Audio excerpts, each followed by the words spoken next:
los propios errores que comete Roberto Lavagna en el armado de las listas, bueno, deja gente afuera. El gobierno no tiene ninguna estrategia electoral que no sea mostrar enfrente a Cristina.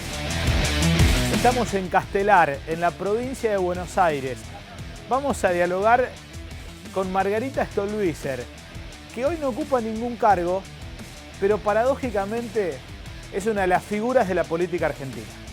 ¿Qué tal? Bienvenido.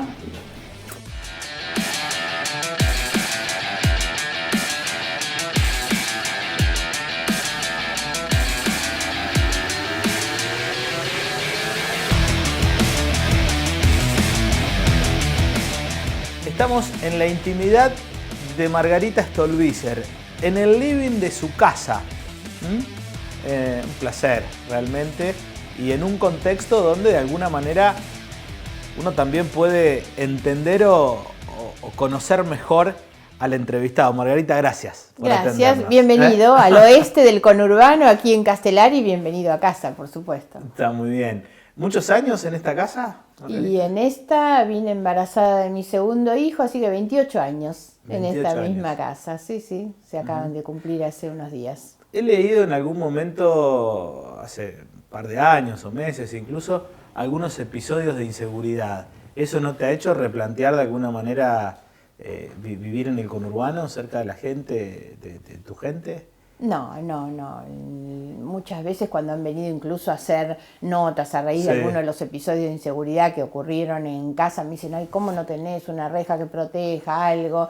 Y bueno, me resisto un poco a eso, vivo bien en este lugar, y yo creo que lamentablemente no estamos exentos de que nos pasen estas cosas en ningún lugar. Yo digo, me pasan las cosas que les pasan a mis vecinos, así que no, lamentablemente uno no tiene que acostumbrarse, no tiene que naturalizarlo, pero es parte de eso, y por lo menos eso no nos ha hecho pensar en la idea de cambiar de barrio al menos. De barrio.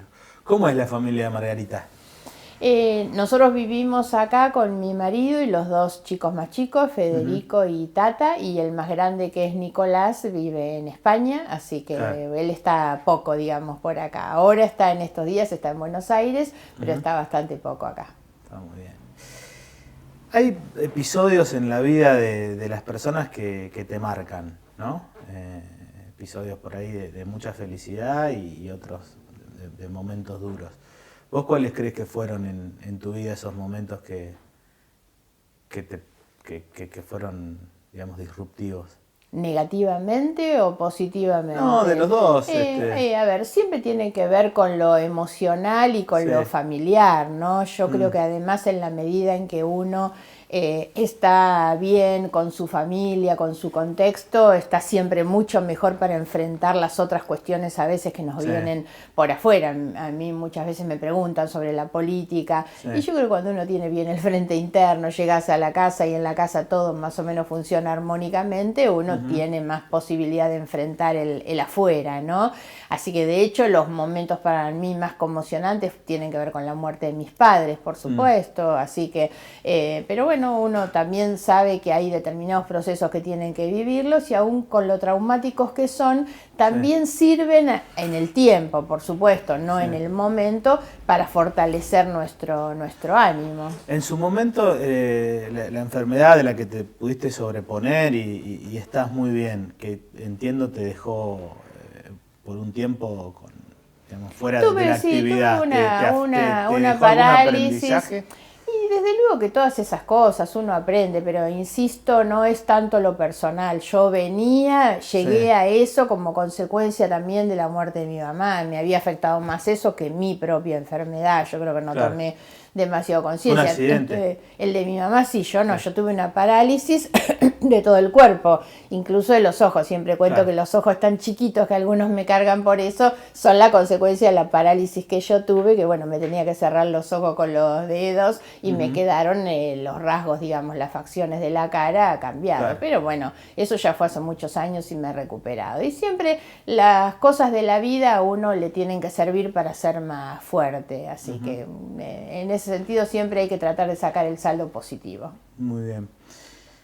Vamos a meternos un poco en la actualidad, ¿no? Que también es brava, ¿eh? Hay que estar fuerte de ánimo para resistir. Estamos en un momento de la Argentina bastante difícil. Estuvimos charlando hace algún tiempo y la verdad que ni imaginábamos que el escenario político iba a terminar con estos menús electorales. ¿Cuál es tu sensación al ver una Cristina Fernández de Kirchner corriéndose un poquito, poniendo a Alberto, un macrismo que incorpora a Pichetto y al peronismo, una tercera vía que ya vamos a entrar a conversar, pero que también ha tenido sus movimientos? Sí, ¿Cuál es esa primera sensación? Dicen a veces que el hombre es el único animal que tropieza más de una vez con la misma piedra, ¿no? ¿Eso por quién lo decís puntualmente? Sí, por todos, porque yo creo que este escenario electoral que queda demasiado enchastrado nos pone a prueba de si estamos dispuestos a mirar hacia adelante, mirar hacia el futuro, o si estamos más cerca de tropezar con la misma piedra. En cualquier situación, en el caso de Macri sería 2 veces con la misma, en el caso de Cristina sería 3 veces o 4 si contamos a Néstor con la misma piedra. Y entonces, por supuesto que eso es bastante complicado, digamos, como perspectiva de futuro para la Argentina. Yo creo que no se ha dado este proceso electoral de la mejor manera. Siento que es una oportunidad perdida porque era el momento de decir, bueno, vamos a dejar el pasado atrás que nos hizo mucho daño. Y cuando digo mucho daño, el kirchnerismo no nos dejó solamente el tema de la corrupción. Creo que también la Argentina dividida, fracturada, confrontativa, es también la herencia del kirchnerismo. Y a mí me parece que hay que ir camino hacia un gobierno de unidad nacional que nadie puede pensar que se pueda dar con Macri o con Fernández, digamos. Vos, bueno, la has investigado mucho a Cristina, acabas de presentar un libro con más denuncias, es decir, desde la oposición, pero la conocés bastante. Esto de dar, si es que dio un paso al costado, de ponerse como vicepresidenta, ¿te parece que tiene que ver con qué, conociendo tanto a Cristina? ¿Que realmente sigue manejando o no? ¿Cuál es tu percepción? Sí, no hay duda que ella es, a ver, para decirlo de una manera vulgar, la dueña de la pelota, ¿no? Porque ella es la que indica cómo van todos, o es la directora técnica de ese equipo, porque ella es la que decide quién entra, quién sale, dónde se ponen.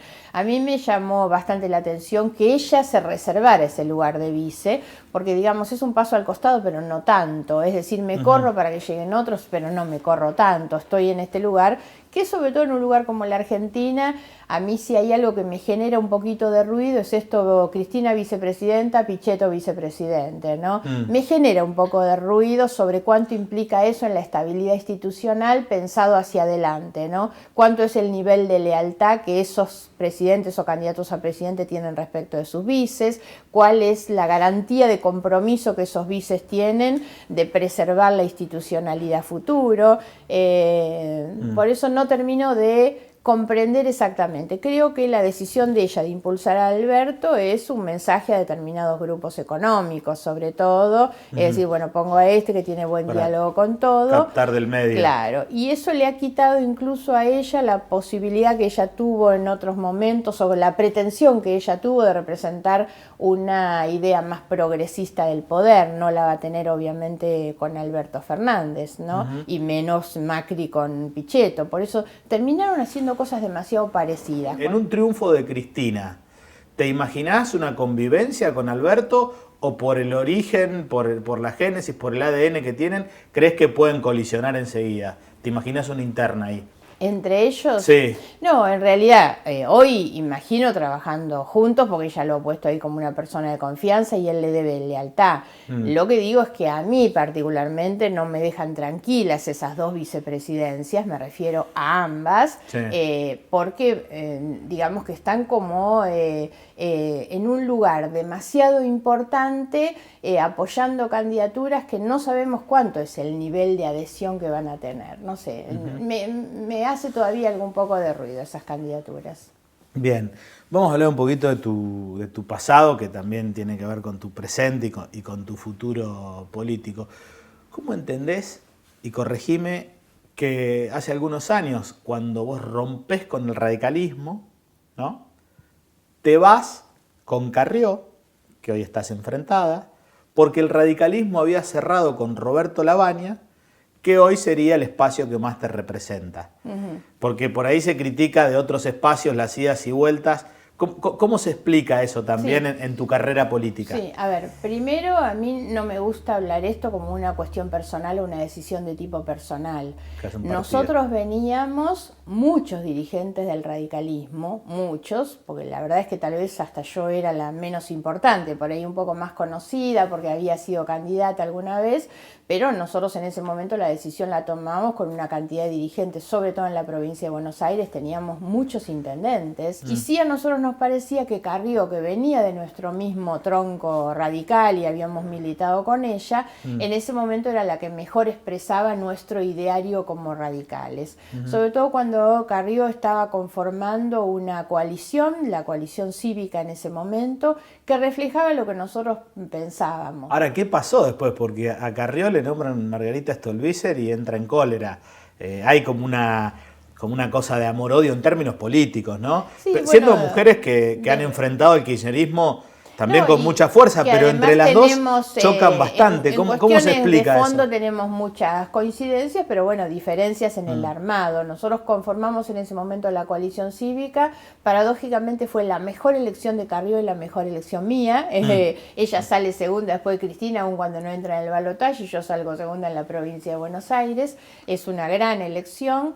Después volvimos a estar juntas en la legislativa del año siguiente, estoy hablando 2007 y 2009, conformamos el acuerdo cívico, y ya cuando fuimos hacia el 2011 nosotros participamos ahí en el armado del FAP con el socialismo, con Hermes Wiener acompañándolo, y eso fue obviamente lo que hizo que separáramos nuestros caminos, los separamos también del radicalismo. En el 2009 nosotros habíamos ido con el radicalismo, en el 2011 ellos terminan yendo en una candidatura con Francisco de Narváez y Ricardo Alfonsín de candidato, así que bueno, ahí ya se fueron abriendo nuestros caminos. Y nosotros seguimos siempre en la misma idea de ser la representación del progresismo, de la centroizquierda, que lamentablemente no tiene buenos resultados electorales, pese a que tenemos mucha adhesión política, adhesión social de la gente que nos dice que coincide con nuestras ideas. El tema es que venimos de muchas elecciones donde la motivación del voto tiene más que ver con que voto a alguien para que no gane el otro que no porque este me gusta, ¿no? ¿Qué pasó? Ya nos metemos en la actualidad. ¿Qué pasó con esa tercera vía que pintaba tan fuerte? De la que vos en un principio uno imaginaba podía llegar a ser candidata. ¿Qué pasó en el medio para que se desdibuje tanto? A ver, yo sigo pensando que es necesario construir una alternativa frente a la grieta. Tiene que haber un espacio que sea de no grieta. La verdad es que tener que elegir entre el mal gobierno de Macri o el peor gobierno de Cristina, ratificar este gobierno que ha hecho todo mal o tener que volver al pasado es una muy mala opción para los argentinos. Entonces, siempre pensamos que era necesario construir una alternativa. Yo trabajé bastante con la idea de que quienes conformamos Consenso Federal con el socialismo, con La Baña, se uniera con Alternativa Federal, que habían conformado en ese momento Massa, Schiaretti, Urtubey y Pichetto.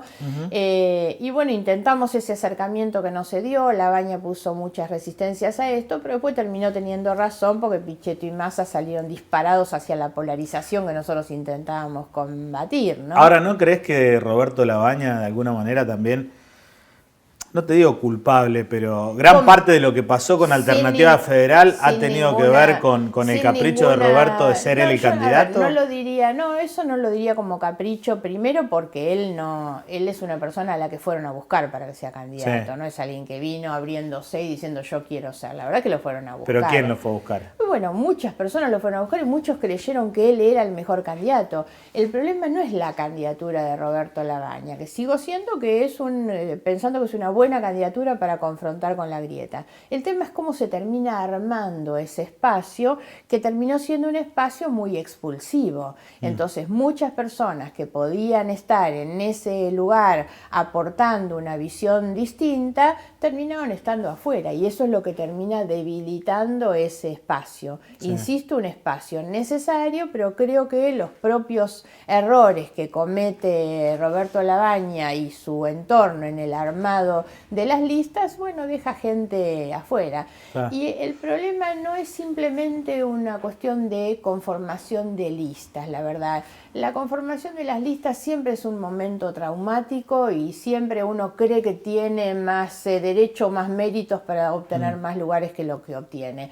Eso es así. El problema es cómo se arma en cuanto a la capacidad de convocatoria, al trato con la gente, qué nivel de apertura uno muestra, y eso es lo que me parece que este espacio de la alternativa a la grieta o de consenso federal no pudo mostrar, no logró hacer una gran convocatoria a las personas que no fueran de su círculo íntimo, entonces lo que termina mostrándose es una cosa pequeña, ¿no? Son como dos etapas, corregime, ¿no? De la tercera vía.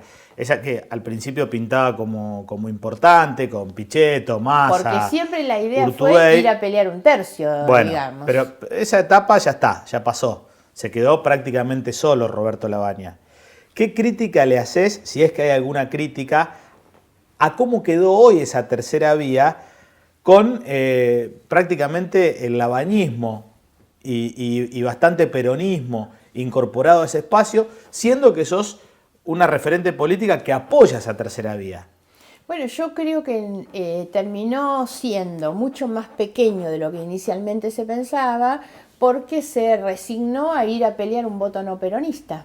Creo que ese espacio, para constituirse realmente como una alternativa frente a la grieta, debía mostrarse con una amplitud y una diversidad que termina no siendo por lo menos lo que era, no se convocaron sectores independientes, sectores que vinieran más de la sociedad que de los partidos, y se cerró mucho en un armado demasiado partidario y demasiado peronista, sin perjuicio de que hay muy buena gente que está, sí. Porque también me da lástima que a mí me han preguntado muchas veces por qué no fui candidata a gobernadora. Sí. La verdad, si algo tiene de muy bueno esa lista, es el candidato a gobernador. Claro, tiene un problema de visibilidad y de conocimiento, pero es muy buen candidato. Entonces el tema no es que nosotros estemos o no estemos en las listas, sino que... No, pero no es menor, Margarita, con el peso político que tenés vos como figura de la política, estar o no estar en una lista. Digo, ¿no te hubiese gustado estar encabezando las legislativas en la provincia de Buenos Aires en lugar de Graciela Camaño? No, sinceramente no, porque además el que habló conmigo en los últimos 2 años de que yo me fui del Congreso, todas las respuestas que han recibido de mi parte es que yo no tenía interés en volver al Congreso. Sí. A mí me interesa mucho involucrarme, acompañar, hacer campaña por otro, pero estoy convencida que los que tienen que llegar son otras personas, sobre todo los cuerpos legislativos, donde hay que dar lugar para que vaya gente nueva, sinceramente. Por eso nosotros promovemos a Marianela López de 9 de Julio, que es una dirigente muy formada, muy joven, tiene experiencia legislativa local, y eso es lo que nosotros queremos mostrar, no las mismas caras. Entonces yo no tenía ninguna ambición de volver al Congreso. En algún momento se dijo que yo podía estar en ese lugar porque eso era un atractivo para un voto no peronista, y Lavagna terminó prefiriendo apostar a ese voto más peronista con la figura de Graciela. Graciela es una gran legisladora, yo tengo muchísimo aprecio por Graciela, pero creo que el voto que capta Graciela es el mismo voto que ya está representado en la lista. ¿Vos creés que la candidatura de Graciela es más funcional a Vidal que lo que hubiese sido, vos no querías, pero una candidatura tuya en términos electorales? Y es posible, insisto, porque ya no hay como estrategia la búsqueda del voto no peronista. La lista lo que ofrece es, digamos, una representación bastante peronista. Margarita, acabas de presentar un libro y tiene que ver esto también con una serie de denuncias en contra de Cristina Fernández de Kirchner por casos de corrupción. Sí, ¿Cuál es el va un génesis poco de ese más libro? allá que las denuncias. Nosotros de las denuncias, de los juicios, ya habíamos hablado en el libro anterior, en el Yo Acuso. En este lo que hacemos es describir lo que llamamos el laberinto de los testaferros, que es donde nosotros creemos que hay que ir a buscar la plata. Y el subtítulo de Ella Miente es Cristina Fernández de Kirchner y los 2.000 millones de dólares. Una suma a la que nosotros llegamos basada en lo que son los fallos judiciales del procesamiento, que son los que determinan en función de cuál es el perjuicio que le ocasionaron los imputados de estos delitos al Estado y cuánto es el beneficio que esto ha reportado para ellos. Entonces, lo que nosotros hacemos es decir, bueno, la suma de todos los embargos trabados en las 4 causas, OTESUR, Los Sauces, Cuadernos y Obra Pública, son 2.000 millones de dólares. ¿Dónde se pueden ir a buscar? Bueno, miremos la fortuna que tienen todos los testaferros que nosotros identificamos. Entonces, un poco hablamos de eso. Creo que hay un tema que es muy importante. No se ha sancionado la ley de extinción de dominio. Y algo que necesitamos los argentinos ya no es solamente saber que se la llevaron, sino recuperar. Entonces, para recuperar lo que nosotros estamos diciendo es, bueno, tienen que investigar acá. Investiguen a San Felice, a Báez, a Cifuentes, a De Sousa. ¿Quiénes son los que nosotros creemos que son sus testaferros? ¿Estás conforme con cómo va avanzando la justicia muchas veces detrás de las investigaciones que hace el periodismo o incluso la política? Nunca podríamos estar conformes cuando el promedio de duración de los juicios de corrupción es de 14 años. Ahora y con Menem también, la verdad, no hay condenas, es muy difícil. No podemos estar conformes con cómo marcha. Ahora, ¿vamos obteniendo algunos resultados? Bueno, sí, ella ya está en juicio oral, se van a convocar a juicio oral en las otras causas que faltan. Me generó bastante entusiasmo, digamos, por llamar de alguna manera, la causa de los cuadernos, porque la causa de los cuadernos es muy explícita, explica, describe muy bien de dónde salía la plata, porque en las investigaciones nuestras nosotros mostrábamos cómo lavaban la plata, digamos, cómo la alejaban de su origen ilegal, pero nos faltaba encontrar esa primera etapa del mecanismo, que es saber quiénes ponían la plata, quién la llevaba, dónde la dejaban, cómo la trasladaban. ¿Vos creés que Cristina en esta elección de alguna manera también, y conociendo a Cristina, conociendo cómo actúa la justicia, que a veces también maneja tiempos políticos, ¿crees que Cristina en esta elección se juega también su libertad? A ver, no creo que en la elección, ¿no? Y fíjate pero el hecho de estar en el poder o no estar en el poder... Sí, pero fíjate hasta qué punto tiene su libertad garantizada, que Macri lo lleva a Pichetto, que es quien la cubrió en el Senado durante todo este tiempo. Esas son las contradicciones enormes. Y no cambió el discurso, Pichetto. No, y no cambió el discurso y la va a seguir protegiendo. Entonces, si ella pierde, lo va a seguir teniendo a Macri y a Pichetto, que son a quien ella le debe poder estar donde está, Claro. Vos decís que discursivamente Cambiemos dice, no, Cristina tendría que estar presa, pero en la realidad le termina bien, les jugando... encanta tenerla a ella. Ellos jugaron con la polarización durante todo este tiempo, porque eso es lo que les permite a ellos seguir adelante con la campaña. El gobierno no tiene ninguna estrategia electoral que no sea mostrar enfrente a Cristina. Porque la verdad es que los votos que ellos obtienen son los votos del espanto, son los votos del fantasma de Cristina que terminan yendo a Macri, no porque lo quieran, sino porque no quieran que gane Cristina. Entonces, eso es con lo que jugaron. Y ahora, si encima él lleva de candidato a vice para presidir al Senado, nada menos que a Pichetto, que es quien la protegió durante todo este tiempo y la va a seguir protegiendo, Cristina tiene garantizado todo en cualquier condición. Y vos con tus denuncias, bueno, existieron aparentemente los casos de corrupción y tal. ¿No sos también de alguna manera funcional en el medio de esta grieta al macrismo? Yo trato de separar las cosas. Primero, que las denuncias yo las presenté en el 2014 cuando Cristina era presidenta, porque lo que hay ahora no es otra cosa que el seguimiento de esas denuncias que nosotros hicimos siendo Cristina presidenta, porque los episodios son tan claros de ese momento, en ese momento yo los presenté. Así que no quiero ser funcional. Y siempre digo, yo no tengo ni siquiera una animosidad contra Cristina. Yo peleo contra la corrupción, por eso también he hecho denuncias contra este gobierno que están planchadas en los tribunales como estuvieron planchadas las de Cristina cuando gobernaban ellos.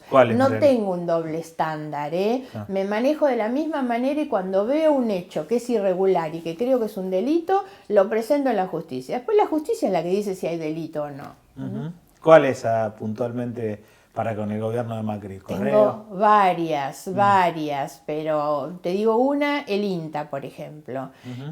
Sobre el INTA presenté 3 denuncias. El INTA es una situación tan grave porque en el INTA echaron más de 200 trabajadores. Echan a los trabajadores para poder hacer negocios adentro del INTA. Adentro del INTA nombran parientes que no nombran en los ministerios, por ejemplo, y con esos hacen negocios. Hay contrataciones absolutamente irregulares. Margarita, en términos electorales, ¿cómo te vamos a encontrar en los próximos 2 años? Porque hoy, estás apoyando tibiamente, permitime describir esa sensación, la candidatura de Roberto Lavagna, Pero bueno, la política sigue, no te imagino fuera de la política. En No, algún fuera momento de la política, hay que ser candidato, porque esto funciona así. Yo no trabajo para ser candidata, y un poco lo que Pero demuestro... ¿cómo cambias las cosas si no es desde adentro, desde un cargo? Pero es que no necesariamente tiene que ser uno. Yo he demostrado más de una vez que se puede hacer política sin estar sentado a un sillón y a un sueldo a fin de mes. Yo creo que hay gente que está en mejores condiciones para hacerlo. Ahora, yo acompaño, apoyo. Irme de la política no, yo soy presidenta del partido GEN, y si algo me preocupa ahí es promover a nuevos cuadros, gente joven. Para que la política mejore, la política tiene que oxigenarse, tiene que incorporar a gente que aporte algo distinto viniendo desde la sociedad. Si no, la política sigue siendo, digamos, un botín de captura de algunos pocos que son los que terminan entregando los lugares. Yo fui diputada 4 mandatos. La verdad, no es bueno seguir estando. Fui candidata a gobernadora 3 veces. Me parece que lo importante es poder demostrar que uno se abre. Dicen muchas veces a los jóvenes no les interesa la política, y esto no es cierto. Las facultades de ciencias políticas están llenas de jóvenes. El problema es que los partidos no las convocan, algo que sí ha sabido hacer el PRO, por ejemplo. Claro. El PRO ha incorporado gente nueva, y la centroizquierda como que se ha quedado siempre, y yo digo, a veces ya también tenemos olor a humedad nosotros. Hay que ventilarse un poco y oxigenar con gente nueva. Así que Margarita, entonces, armando desde afuera para la política en los próximos años. Por supuesto, porque además cada vez estoy más convencida que el espacio de ideas que nosotros representamos tiene que tener otro tipo de visibilidad. En esta elección prácticamente el progresismo no tiene representación, y es un problema eso. Bueno, Margarita, gracias. No, gracias por recibirnos aquí en tu casa, en tu castelar.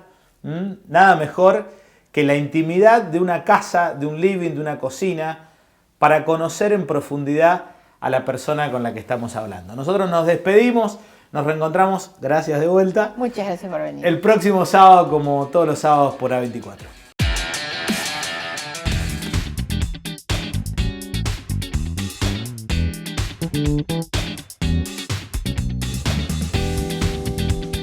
Disfrutá del invierno con las mejores recetas de Novillo Argentino, la mejor carne del mundo. Ahí vamos a estar, con la bolsa más vendida en todo el mundo. Ahora más que nunca. Y pesa Silo.